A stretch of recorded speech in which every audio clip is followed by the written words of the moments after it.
Il y a encore quelques semaines, 25 000 canards étaient engraissés ici. Il n'en reste plus que 6.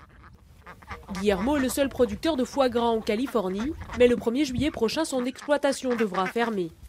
En 2004, l'État a voté une loi condamnant le gavage des animaux. 7 ans plus tard, elle entre en application, interdisant la vente et la production de foie gras. C'est un moment très triste pour nous, parce que ça veut dire que tout est fini cette fois. Démanteler sa ferme, Guillermo n'a pas d'autre choix.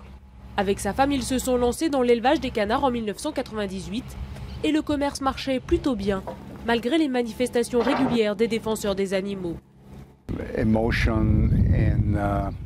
Les émotions et l'intimidation ont pris le pas sur la raison et la science. Mais tout ça, ça s'est décidé bien au-delà de nous, donc je n'ai plus qu'à me soumettre à la loi.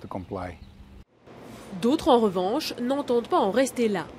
À Plymouth, Mark Berkner organise ce soir un dîner provocateur. Au menu, foie gras à tous les plats. C'est un goût qu'on ne retrouve pas dans d'autres foies. Dans le pâté de foie de canard ou de foie de volaille, ce n'est pas la même saveur. On ne retrouve pas cette richesse, cette texture. L'objectif de ce dîner, récolter des fonds pour financer la contre-attaque, engager des avocats et des lobbyistes. Car avec une centaine d'autres chefs californiens, Mark veut convaincre les politiques de revenir sur cette interdiction. On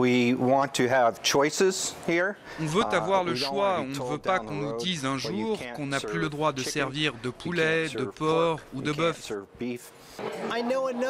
J'en sais assez sur la façon dont on élève le bétail, les poulets et la plupart des autres viandes et animaux.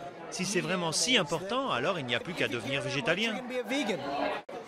Des dîners comme celui-ci sont organisés un peu partout en Californie.